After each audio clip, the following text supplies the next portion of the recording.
ഇപ്പം പ്രഗ്നൻസി ടൈമിൽ ഇപ്പം ഈ ഒരു കാര്യം ഡയഗ്നോസ് ചെയ്യുകയാണെന്നുണ്ടെങ്കിൽ ഇപ്പം നാളെ കുട്ടി ജനിക്കുമ്പോൾ കുട്ടിക്ക് പാല് കൊടുക്കാൻ സാധിക്കുമോ, അല്ലെങ്കിൽ കുട്ടിക്കും അതൊരു പ്രശ്നമായിട്ട് വരുമോ, എങ്ങനെയായിരിക്കും ഇപ്പോൾ പ്രഗ്നൻസി ടൈമിലാണ് ഈ ഒരു കാര്യം കണ്ടുപിടിക്കണമെങ്കിൽ എങ്ങനെയായിരിക്കും ആ ഒരു പ്രോസസ്സ്?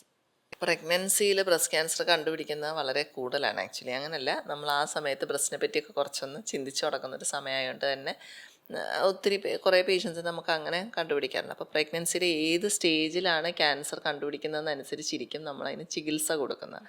ഇപ്പോൾ പ്രഗ്നൻസിയിൽ ഒരു ലംബ് കണ്ടു കഴിഞ്ഞാൽ അതിന് ബയോപ്സി എടുക്കുന്നതിന് കുഴപ്പമൊന്നുമില്ല, പ്രഗ്നൻസിയെ ബാധിക്കുകയൊന്നുമില്ല. കാരണം അവിടെ മരവിപ്പിച്ചിട്ടാണ് നമ്മൾ ബയോപ്സി എടുക്കുക, അത് ബേബിയെ ബാധിക്കുകയൊന്നുമില്ല. പിന്നെ ചികിത്സ എന്ന് പറയുമ്പോൾ നമ്മളെപ്പോഴും ബ്രസ്റ്റ് ക്യാൻസറിൻ്റെ ചികിത്സ എന്തൊക്കെയാണ്? ഒന്ന്, നമ്മൾ ആ ക്യാൻസർ ബാധിച്ച ടിഷ്യൂ നീക്കം ചെയ്യുന്നു. അപ്പോൾ അതായത് ആ മുഴ നീക്കം ചെയ്യുന്നു, അല്ലെങ്കിൽ ആ ബ്രസ്റ്റ് നീക്കം ചെയ്യുന്നു, അല്ലെങ്കിൽ ബ്രസ്റ്റിൻ്റെ ഒരു പാർട്ട് നീക്കം ചെയ്യുന്നു. പിന്നെ നമ്മൾ പറയുന്നത് കീമോതെറാപ്പിയും റേഡിയോതെറാപ്പിയും. അപ്പോൾ സ്റ്റേജ് അനുസരിച്ചിരിക്കും നമ്മൾ ട്രീറ്റ്മെൻറ്റ് ഡിസൈഡ് ചെയ്യുക. അപ്പോൾ ഇതിൽ സർജറി നമുക്ക് ഇപ്പം പ്രഗ്നൻസി നമ്മൾ 3ആയിട്ട് തിരിക്കും: first trimester, second trimester and third trimester. 0 to 12 weeks is first trimester, 12 to 28 weeks is second trimester, 28 to 40 weeks is third trimester. അപ്പോൾ ഇതിൽ ഫസ്റ്റ് ട്രൈമസ്റ്റർ 12 weeks എന്നൊക്കെ പറയുന്ന സമയം വരെയാണ് ബേബി ഫോം ചെയ്യുന്നത്. അത് ബേബിക്ക് ഓർഗൻസ് എല്ലാം ഡെവലപ്പ് ചെയ്തൊക്കെ വരുന്നത്. ഏകദേശം ഒരു 20 ആഴ്ച വരെയൊക്കെ പല പല രീതിയിൽ ഈ ഓർഗൻസിൻ്റെ ഡെവലപ്മെൻറ്റ് നടക്കുന്നു. 20 ആഴ്ചയൊക്കെ ആകുമ്പോൾ ഏകദേശം ബേബിക്ക് തല, കൈ, കാല്, പിന്നെ ലങ്സ്, ഹാർട്ട്, ബ്രെയിൻ ഇതൊക്കെ ഒന്ന് ഫോം ചെയ്തൊരു മിനിയേച്ചർ ഹ്യൂമനായി മാറും. അപ്പോൾ ആ സമയത്ത് നമുക്ക് കുറച്ചുകൂടി റിസ്ക്കിയാണ് ഈ ട്രീറ്റ്മെൻറ്റുകൾ. ഇപ്പോൾ കീമോതെറാപ്പി അങ്ങനത്തെ സാധനങ്ങളൊക്കെ ആ സമയത്ത് ബേബിയെ ബാധിക്കാം. അപ്പോൾ കഴിവതും നമ്മൾ പേടിയായിട്ടാണ് കാണുന്നതെങ്കിൽ പേഷ്യൻറ്റിന് ഓപ്ഷൻ കൊടുക്കും പ്രഗ്നൻസി കണ്ടിന്യൂ ചെയ്യുക. ഇപ്പോൾ നേരത്തെ കുട്ടികളൊക്കെ ഉള്ളവരാണെങ്കിൽ ചിലപ്പോൾ പറയും കുട്ടി വേണ്ട, ഇനി ഒരു കുട്ടിയും കൂടി വേണ്ട, ഈ ട്രീറ്റ്മെൻറ്റിലേക്ക് കടക്കാം, പ്രഗ്നൻസി വേണ്ടാന്ന് വെച്ചിട്ട് ട്രീറ്റ്മെൻറ്റിന് പോകാൻ പറ്റും. ആ ഒരു ഓപ്ഷൻ നമുക്കുണ്ട് ആദ്യം ഏർലി ആണെങ്കിൽ.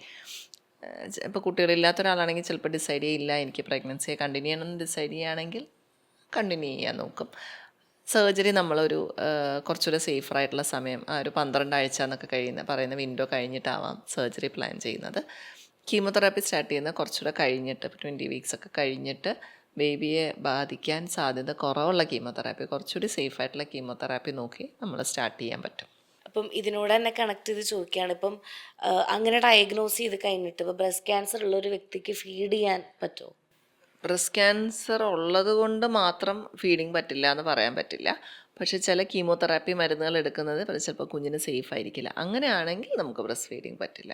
അല്ലെങ്കിൽ ഇപ്പോൾ ബ്രസ്റ്റ് ക്യാൻസർ നേരത്തെ വന്ന് ട്രീറ്റ്മെൻറ്റ് എടുത്തിട്ടുള്ള ഒരാളാണ്, ഇപ്പോൾ പ്രഗ്നൻ്റ് ആയി, അങ്ങനെ നമുക്ക് പേഷ്യൻസ് വരും. നേരത്തെ ബ്രസ്റ്റ് ക്യാൻസർ ട്രീറ്റ് ചെയ്തു, ഇപ്പോൾ അത് കഴിഞ്ഞ് പ്രഗ്നൻസി പ്ലാൻ ചെയ്ത് അവർക്ക് ആ ബ്രസ്റ്റിൽ നിന്ന് ഫീഡ് ചെയ്യുന്നതിന് പ്രശ്നമൊന്നുമില്ല. അതുകൊണ്ട് കൊച്ചിനെ ബാധിക്കുന്നില്ല.